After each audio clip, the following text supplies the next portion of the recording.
Hola, muy buenos días. Somos Capilla Calvario Iglesia El Camino. El pastor Cristóbal García dándole la bienvenida. A ustedes que ya nos conocen, sean bienvenidos y gracias por su presencia y por sus oraciones y gracias por su apoyo también. También así usted o alguien se conecta por accidente o solamente para ver un momento, ojalá que se quede con nosotros durante nuestro estudio y se quede hasta el final del estudio. Estamos en estos momentos pasando por el Evangelio de Marcos. Hoy vamos a empezar el capítulo 2, versículo 1 al 12. Y mientras toman sus Biblias y buscan el Evangelio de Marcos, capítulo 2, les quiero dar las gracias de nuevo y pidiéndoles como siempre sus oraciones para este ministerio y también su apoyo. También decirles que este mismo estudio estará disponible en YouTube en unas cuantas horas, así que les agradeceríamos su apoyo, les agradecemos sus oraciones y gracias a aquellos que nos apoyan y que nos ven constantemente o regularmente. Y para usted que si se tropieza o nos ve por primera vez, sea bienvenido, bienvenida y ojalá nos acompañe durante el transcurso de nuestro estudio en Marcos capítulo 2, versículo 1 al 12. Y ya pasando a nuestro estudio, vamos a pasar de lleno a lo que dice la palabra de Dios. Y dice en Marcos capítulo 2 del 1 al 12: entró Jesús otra vez en Capernaum después de algunos días y se oyó que estaba en casa, e inmediatamente se juntaron muchos de manera que ya no cabían ni aún en la puerta, y les predicaba la palabra. Entonces vinieron a él unos trayendo un paralítico que era cargado por 4, y como no podían acercarse a él a causa de la multitud, descubrieron en el techo de donde estaba, y haciendo una abertura bajaron el lecho en que yacía el paralítico. Al ver Jesús la fe de ellos, dijo al paralítico: hijo, tus pecados te son perdonados. Estaban ahí sentados algunos de los escribas, los cuales cavilaban en sus corazones. ¿Por qué habla este así? Blasfemias, dice. ¿Quién puede perdonar pecados sino solo Dios? Y aconteció, y conociendo luego Jesús en su espíritu que cavilaban de esta manera dentro de sí mismos, les dijo: ¿por qué caviláis así en vuestros corazones? ¿Qué es más fácil, decir al paralítico: tus pecados te son perdonados, o decirle: levántate, toma tu lecho y anda? Pues para que sepáis que el Hijo del Hombre tiene potestad en la tierra para perdonar pecados, dijo al paralítico: a ti te digo, levántate, toma tu lecho y vete a tu casa. Entonces él se levantó enseguida y tomando su lecho salió delante de todos, de manera que todos se asombraron y glorificaron a Dios, diciendo: nunca hemos visto tal cosa. Señor, damos gracias por este tiempo, por su palabra, Señor. Como siempre pedimos que su Espíritu, Señor, nos toque, nos enseñe, nos aclare su palabra, Señor. Que podamos entenderla hoy día, Señor. Necesitamos de su presencia. No podemos leer de su palabra sin usted presente, Señor. Así que enséñenos, Señor, sea nuestro maestro. Le pedimos que bendiga este tiempo, bendiga su palabra, glorifíquese, Señor, santifique su nombre. Bendíganos, Señor, y ayúdenos a entender, a estudiar y a guardar su palabra, Señor, para andar bajo su voluntad y caminar bajo su sombra, Señor. Gracias, Padre. Tómanos de su mano, Señor, y bendiga este tiempo, bendiga a los que nos están viendo aún a través de la distancia, Señor. Que su Espíritu se mueva grandemente, Señor. Y le pedimos por este pueblo, Señor, por estos pueblos, que usted toque y salve a la gente, Señor, y que nos use para ministrar su evangelio, Señor, en estos lugares. Se lo pido dándole las gracias en el precioso y poderoso nombre de nuestro Señor Jesucristo Salvador. Amén. Pues, perdón.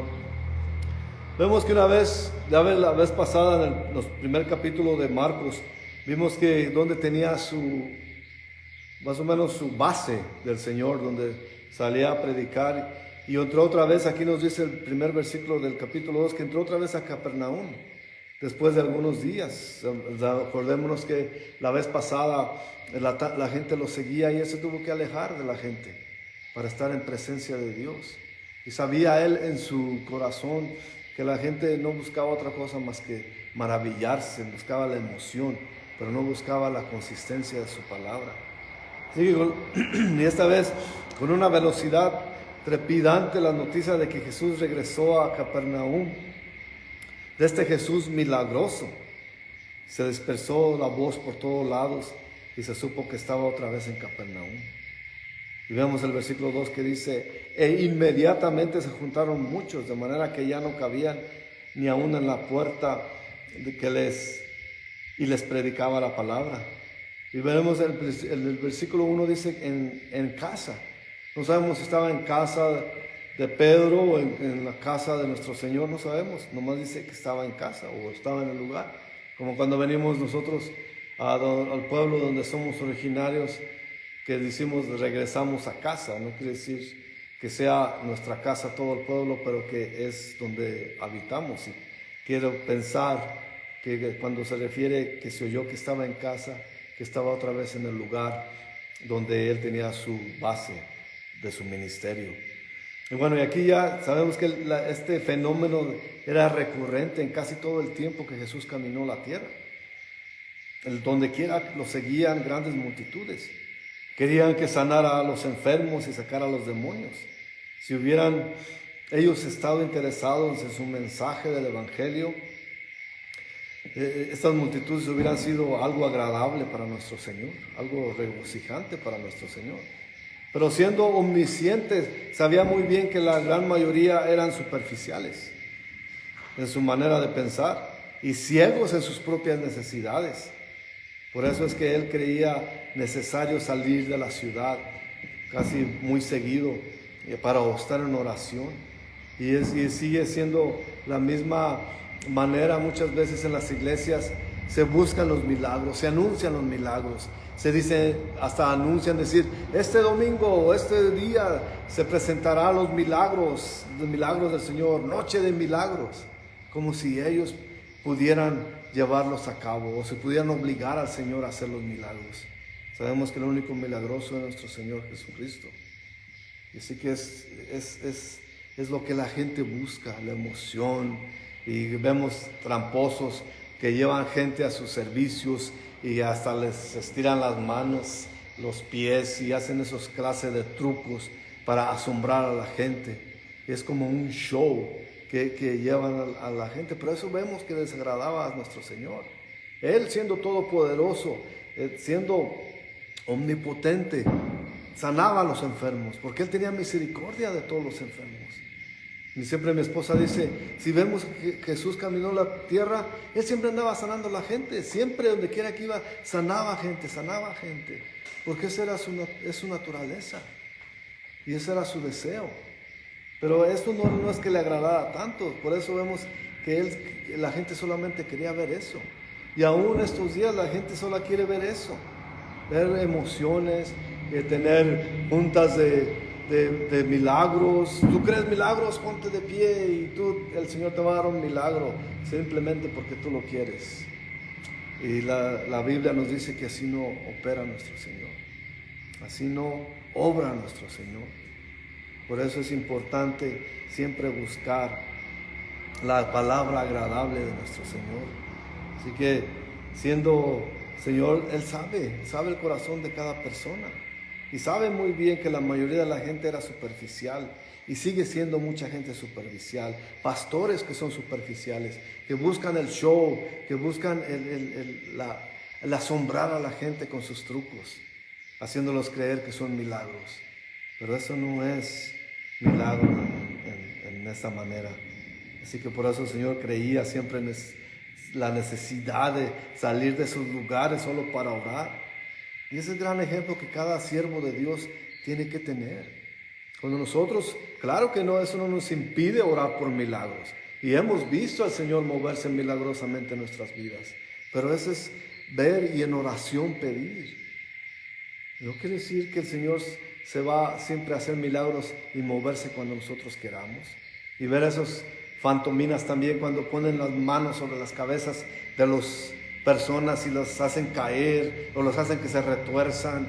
Eso es inaudito, eso es aberrante a la vista a los que conocen la verdadera palabra de Dios. Así que el Señor no quiere tus emociones, el Señor quiere tu corazón. Él quiere que le creas a Él y que conozcas de su palabra y que tengas una relación personal con Él. Por eso es necesario tomar tiempo solos. Es bueno orar en grupo, es bueno orar, eso es buenísimo, porque es bíblico. Pero también es bíblico orar uno solo, apartado de todo, y orar y platicar con nuestro Señor. De ahí viene la refrescura que necesitamos, de ahí viene la revitalización de nuestros espíritus, nuestro ánimo crece por medio de la oración. Y eso es lo que nos da nuestro Señor, cuando tenemos una relación cercana con Él. Y eso es lo que quiere nuestro Señor, no solamente emociones, ni quiere armar shows para los demás. Por eso el Señor no siempre sana. Por eso el Señor no siempre hace lo que le pedimos, porque Él hace su voluntad. Solamente la oración de nosotros debe ser: Señor, que nuestras peticiones estén bajo su voluntad, Señor. Porque así dice la palabra. Si oramos y es su voluntad, Él nos lo dará. Pero siempre pedimos, claro que no es nada malo pedir, pero tampoco podemos fingir ni armar shows ni emociones para entretener a la gente, porque eso es lo que es, solamente entretenimiento.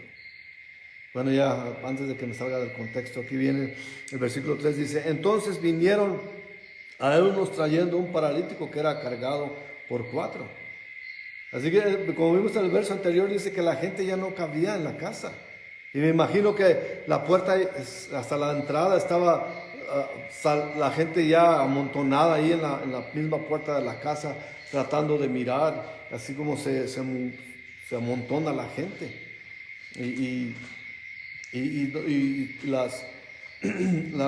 No había manera que se acercaran. Esto quiere decir que personas como el paralítico, que tenían gran necesidad, no podían ni siquiera acercarse a la puerta, mucho menos acercarse al Señor para que los ayudara. Pero este paralítico contaba con la amistad de 4 muy buenos amigos que le cargaban en lo que parece ser, era una camilla, un camastro o algo que podía estar, que lo pudieran cargar entre los 4. Me imagino que era como una camilla más o menos hecha rústicamente. Y el versículo 4 nos dice: y como no podían acercarse a él a causa de la multitud, descubrieron el techo de donde estaba, y haciendo una abertura bajaron el lecho en que yacía el paralítico. Podemos asumir que ese techo estaba hecho de teja, era un tejado, pero la imposibilidad de la situación no permitió o no hizo que estos 4 amigos del paralítico se rindieran, y decidieron tomar medidas drásticas y abrieron un hoyo en el techo y bajaron al camastro donde estaba él acostado, y el paralítico lo bajaron desde el techo para abajo, enfrente de Jesús. ¿Cómo sabían dónde mero estaba Jesús? Quizás abrieron poquitos hoyitos y vieron: aquí está, vamos a abrir aquí, y aquí lo bajamos para que le quede enfrente de él. Esa clase de amigos necesitamos todos los cristianos, porque ellos lo hicieron con toda confianza para que Jesús lo viera y lo sanara. Ellos tenían plena confianza en eso, como nos dice el siguiente versículo 5. Al ver Jesús la fe de ellos, dice el 5, dijo al paralítico: hijo, tus pecados te son perdonados. Y sabemos que no solamente los 4 amigos tenían fe, pero el hombre paralítico también. O quizás la fe de este amigo, de este hombre paralítico, les impregnó la misma fe a sus amigos, los contagió de fe, por así decirlo, a sus amigos. Si acaso el Señor me viera, si acaso el Señor pudiera verme fijamente, Él podrá sanarme. Y quizás los amigos tuvieron la misma fe de decir sí, y Él les impregnó la fe que Él mismo tenía. O quizás los amigos lo llenaron de fe a él, no sabemos. Pero aquí nos dice que Jesús, al ver la fe de ellos, plural, de ellos, y el paralítico, y tuvo que ser los amigos también, porque los amigos una vez más no se rindieron. Y el hombre reconoció la fe de estos, pues, que tenían fe, y el hombre paralítico su fe misma, y la confirmó al decirle que sus pecados eran perdonados. Y estaba reconociendo la confianza del paralítico, que él creía en Jesús y creía que Jesús es el Mesías. Pero no podemos evitar admirar a los otros 4 amigos, que se nota que estaban verdaderamente preocupados por la salud de su amigo paralítico y querían que recibiera la mejor ayuda posible. Ellos tenían la fe para creer que Jesús podía y quería sanarlo. ¿Cuántos tenemos esos amigos cristianos que en verdad oran por nosotros, pero no solamente oran, que hacen lo posible para ayudar a ese amigo, ya cualquiera que sea la situación?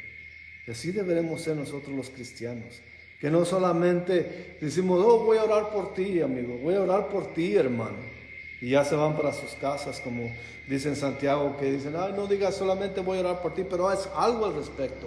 En lo que a ti concierne, haz algo para que tu amigo sea ayudado y bendecido. Pero vemos que estos hombres no simplemente oraron al respecto, pero se pusieron manos a la obra. Y esa es la realidad de cada cristiano. No solamente ser superficiales en decir voy a orar y hasta se te olvida orar por esa persona, pero hacer algo al respecto. Si puedes hacer algo, hazlo. Literalmente ellos lo hicieron y Jesús los recompensó con ese trabajo. Hubiera sido fácil que estos amigos dijeran y llegaran a ese lugar donde estaba la multitud y que la puerta de la casa estaba llena tanto que no podían acercarse. Ellos pueden decir, bueno, hicimos lo posible, tratamos, no se pudo, ahí será otra vez, vámonos y a ver qué día regresamos o a ver qué día encontramos a nuestro Señor. Allí estaba el Señor en ese lugar y ellos no se quisieron ir de ahí hasta que su amigo fuera tocado por el Señor y sanado. No se pusieron de ahí. Y ahora también vemos que cuando el Señor miró a este hombre paralizado, inmediatamente fue al corazón del problema de ese hombre, que su situación era por causa del pecado. Y tengo que aclarar que no toda enfermedad es por causa del pecado, pero evidentemente la condición de este hombre era el resultado de su desobediencia a Dios. Aún antes que Jesús sanara su cuerpo de este hombre, le habló paz a su corazón. Eso es importante notar.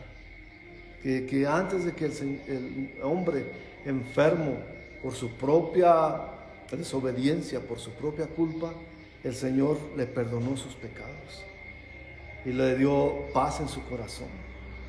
Y tuvo que haber sentido esa paz que nos da el Señor cuando perdona nuestros pecados.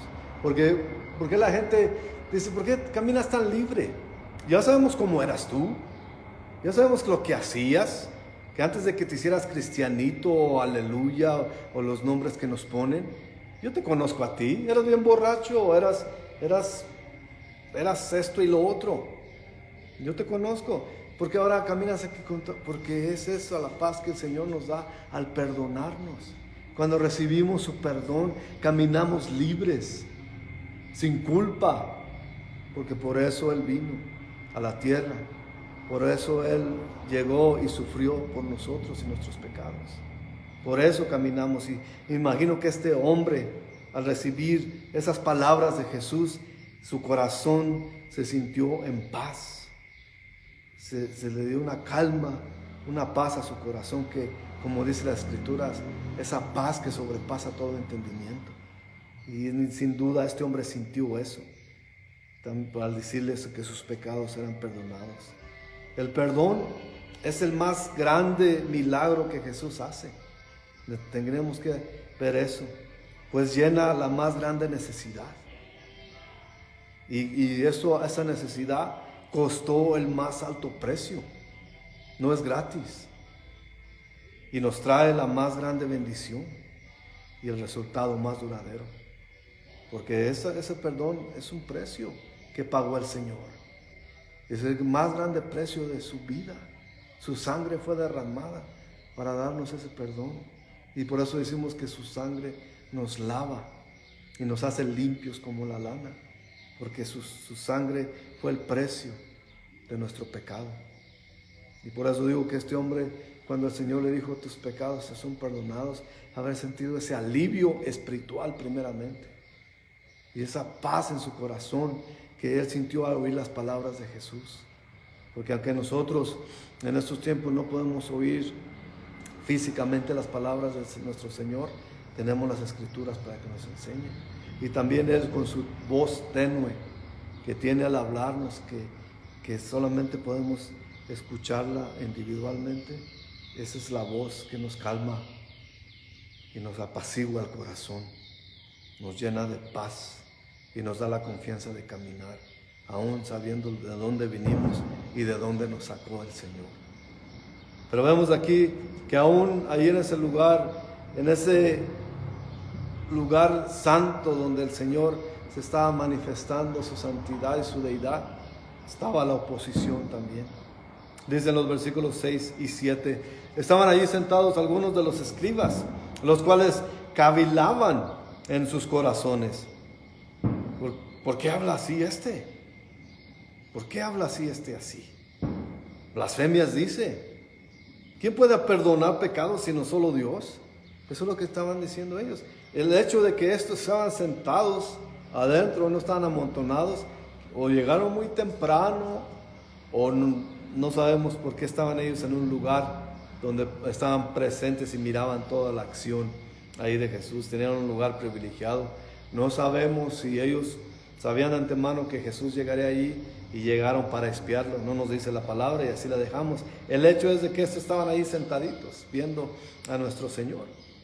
Y Marcos nos hace notar la oposición de los escribas que murmuraban en secreto acusando a Jesús de blasfemia, nada más ni nada menos.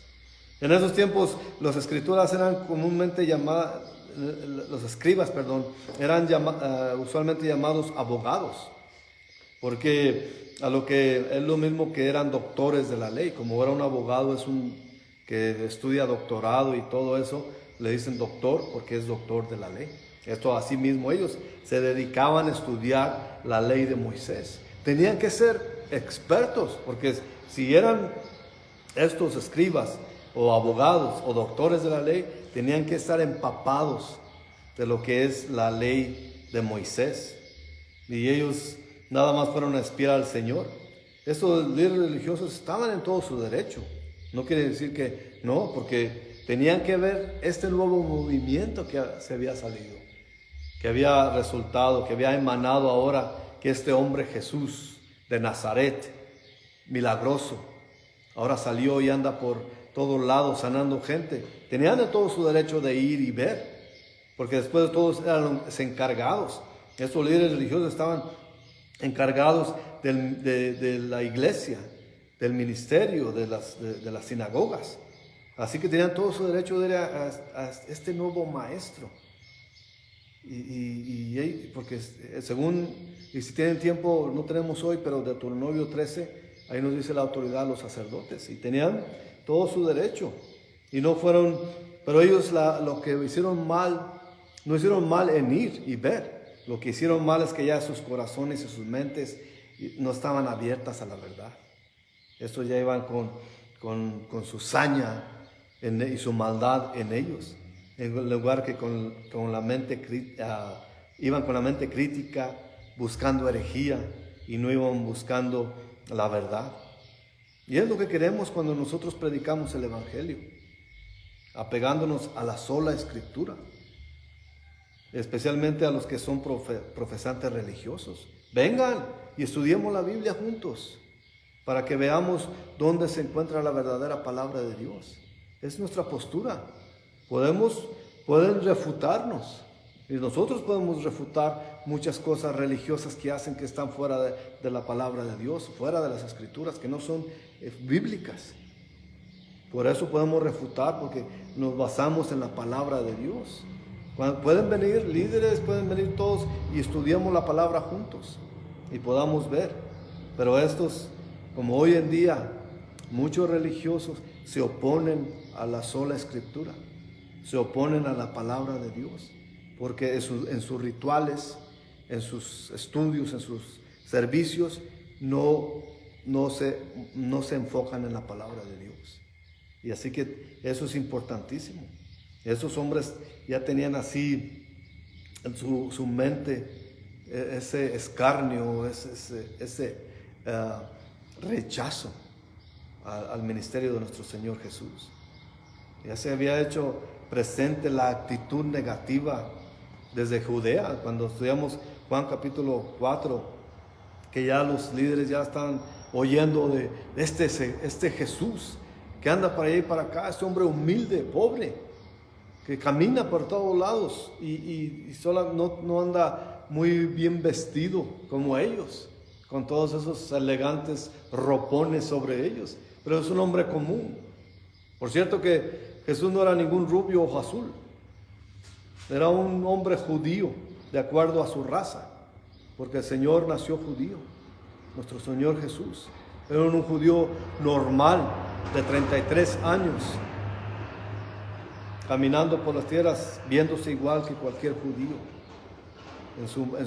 Dice Isaías que en él no se miraba nada opulente, nada más allá de lo que fuera una gente normal, una persona normal.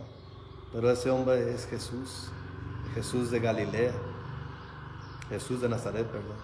Y ahora llegaba también a Galilea, y se fue el principio de la oposición de nuestro Señor. Desde esos momentos, cuando vemos esos escribas llegar ahí, empezó a resurgir o a surgir la oposición a nuestro Señor. Y la oposición que, por cierto, lo llevó a su arresto y a su muerte. Pero eso era la voluntad de Dios, ni más ni menos. Y esto no quita culpa a nadie. Pueden decir, bueno, estos líderes religiosos solamente estaban actuando la voluntad de Dios. Sabemos que Dios sabe todo, sabe el futuro, pero ellos tenían la libertad de ser ellos los que se oponían o no, o rendirse ante los pies de Jesús, y no lo hicieron, se opusieron a él. Pero vemos que Jesús dice aquí en el versículo 8, y conociéndolo Jesús en su espíritu que cavilaban de esta manera dentro de sí mismos, les dijo, ¿por qué cavilas así en vuestros corazones? El Señor claramente miró dentro de ellos, pudo ver el espíritu de criticismo en sus corazones y supo que lo acusaban de blasfemo. Después de todo, solamente Dios puede perdonar los pecados.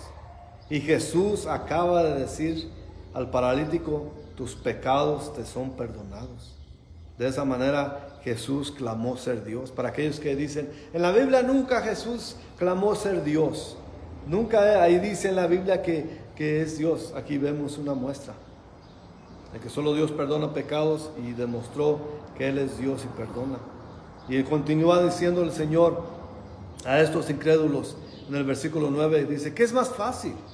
Decir al paralítico, tus pecados te son perdonados, o decirle, levántate, toma tu lecho y anda.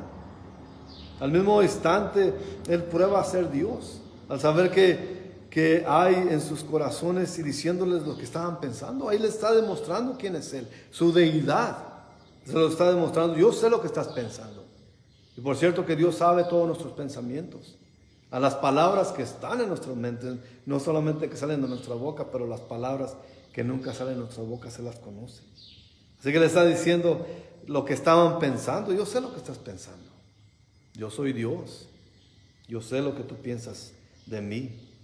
Y como ellos querían entender lo que estaba pasando, les dio algo para que ponderaran. ¿Qué es más fácil, sanar al hombre o decirle que es perdonado? Obviamente es más fácil decir, tus pecados te son perdonados, porque nadie puede comprobar que el perdón realmente se llevó a cabo. Así que para apoyar sus palabras dijo, y aquí está la diferencia, solamente Jesús puede perdonar los pecados. No hay hombre que pueda perdonar los pecados. No hay ser humano que pueda perdonar los pecados. Solamente Jesús, nuestro Señor, puede perdonar nuestros pecados. Para aquellos que dicen, te perdono, te absuelvo de tus pecados. No tiene ningún poder ni ninguna autoridad para hacerlo eso. Eso no es bíblico, una vez más. Pero vamos aquí, antes que se nos vaya el tiempo, el versículo 10 y 11 dice: pues para que sepáis que el Hijo del Hombre tiene potestad en la tierra para perdonar pecados, dijo al paralítico: a ti te digo, levántate, toma tu lecho y vete a tu casa. Más que eso. Allí estos hombres se hubieran caído de rodillas, pedirle perdón a Dios y pedirles que los perdonara a ellos, pero no. Jesús inmediatamente sanó al hombre y lo mandó a su casa. La sanación del cuerpo de este hombre fue una ilustración y demostración de la sanación de su alma, porque acordémonos que primero calmó y sanó su alma y después sanó su cuerpo. Y eso es lo que hace nuestro Señor. En Salmo 103 dice: Él es quien perdona todas tus iniquidades, Él que sana todas tus dolencias. Él es. Los fariseos y los escribas, claro que no podían sanar al hombre, y menos perdonar sus pecados. Así que se atraparon ellos en su propia trampa y son condenados en sus propios pensamientos y murmuraciones. Y en ningún lugar de la Biblia dice que los sacerdotes pueden perdonar los pecados, pero sí dice en Santiago 5, versículo 16, ahí sí dice: confesaos vuestras ofensas unos a otros y orad unos por otros para que seáis sanados. La oración eficaz del justo puede mucho. Eso es lo que dice la palabra acerca de eso. Y en 1 de Juan, capítulo 1, versículo 9 dice: si confesamos nuestros pecados, Él es fiel y justo para perdonar nuestros pecados y limpiarnos de toda maldad. Ahí está otra refutación para aquellos religiosos que dicen que ellos pueden perdonar los pecados, que tienen autoridad para perdonar pecados. Aquí se dice: si yo fallo en contra de mi hermano cristiano y le confieso mi ofensa y oramos los dos juntos para poder ser sanados. Eso quiere decir orar unos por los otros. No es que uno pueda perdonar los pecados del otro. Podemos perdonar las ofensas que nos hacen, porque eso lo manda Dios. Nos dice que perdonemos a los que nos ofenden. Y nosotros mismos en la oración que oramos, que perdonen nuestras ofensas mientras nosotros perdonamos a los que nos ofenden.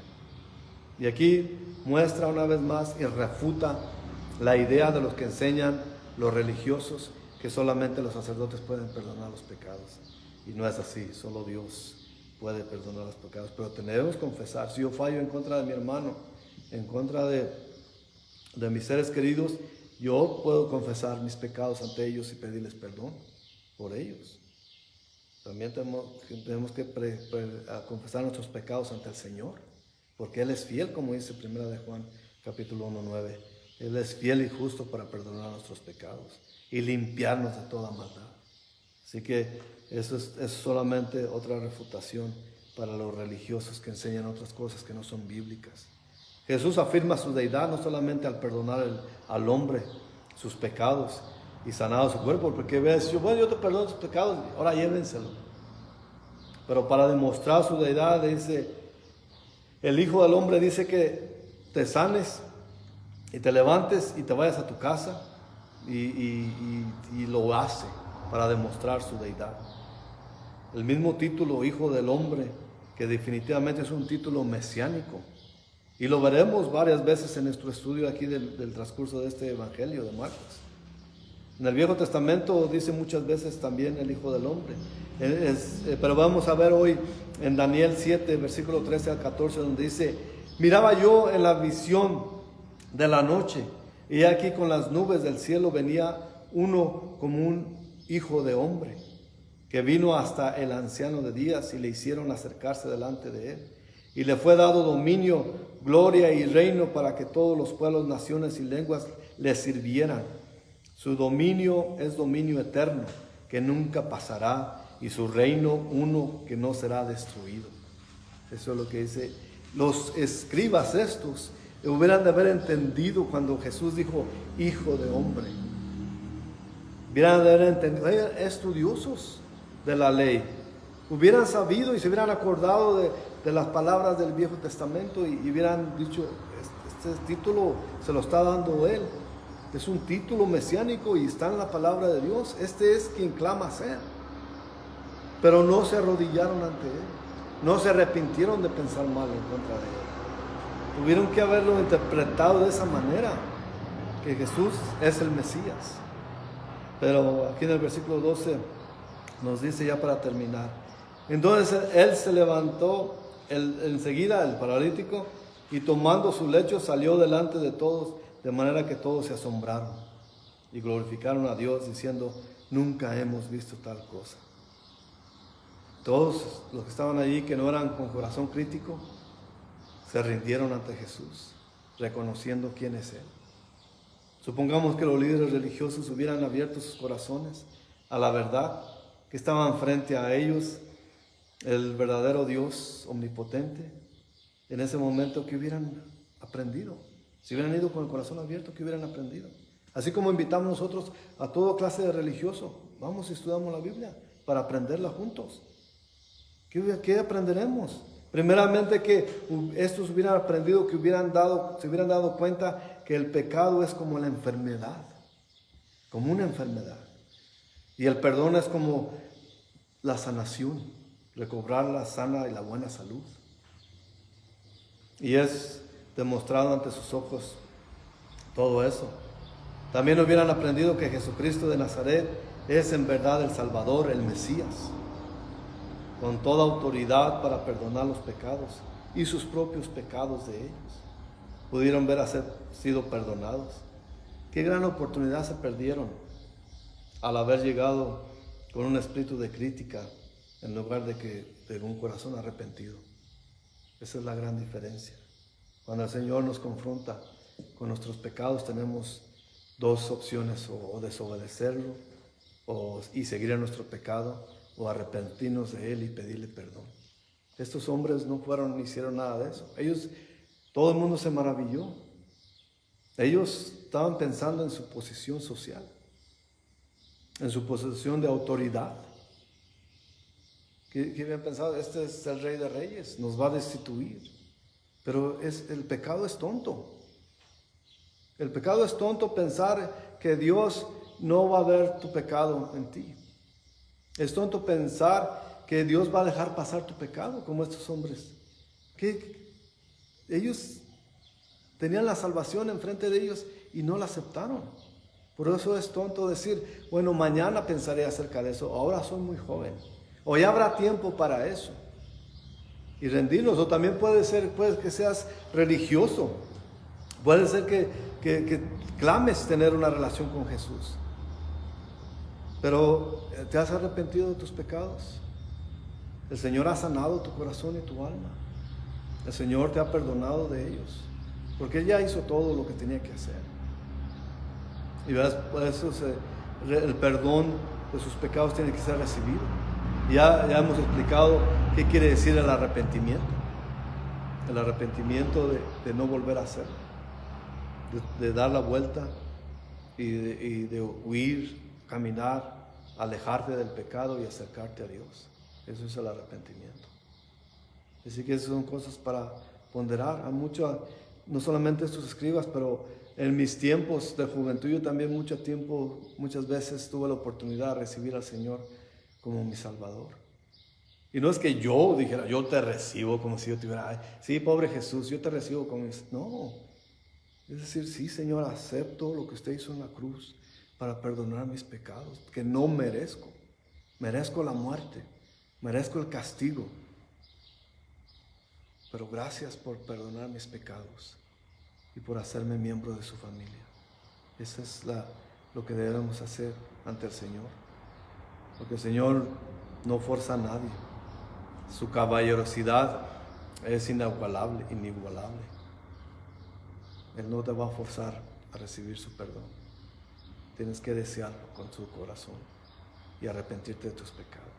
Vamos a orar. Señor, le damos gracias por este tiempo, pidiéndole, Señor, que aunque estemos aquí en su presencia, Señor, nuestra carne sigue siendo pecadora, Señor. Le pedimos que nos guarde de ser como estos escribas, de solamente criticar, según nosotros, al pecador y tener un corazón crítico y acusador, pero de recibir su perdón, de recibir su presencia, Señor, y de caminar en esa confianza que usted nos da, de haber sido perdonados y hablarle a los demás del perdón que usted nos da, Señor, de lo que usted hizo en la cruz, pagando tan grande precio para el perdón de los pecados del mundo, como dice su palabra, Señor. Gracias, Señor, por ese perdón. Ayúdenos a predicarle a los demás quién es usted y cómo es usted, sin religión, sin fanatismo, pero solamente con esta relación que podemos tener gracias a usted, Señor Jesús. Tóquenos, Señor, ayúdenos, guíenos, empodéranos con su Espíritu, Señor. Le pido, por favor, Señor, por los que nos están viendo, por lo que van a ver este video, Señor, que usted toque y sane, Padre. Que usted bendiga sus hogares y provea por sus necesidades, Señor. Doy gracias por ellos, Señor. Que usted abunde en sus hogares, que su Espíritu Santo los llene, que los bendiga grandemente, Señor. En el nombre de Jesucristo nuestro Señor. Amén. Gracias por acompañarnos. Nos veremos la próxima vez. Sigan pidiendo por esta región, por estos pueblos, para que el Señor se mueva aquí, que su Espíritu abunde en este lugar y puedan venir a la salvación. Para eso estamos aquí. Que Dios los bendiga grandemente. Nos veremos la próxima semana. Bendiciones.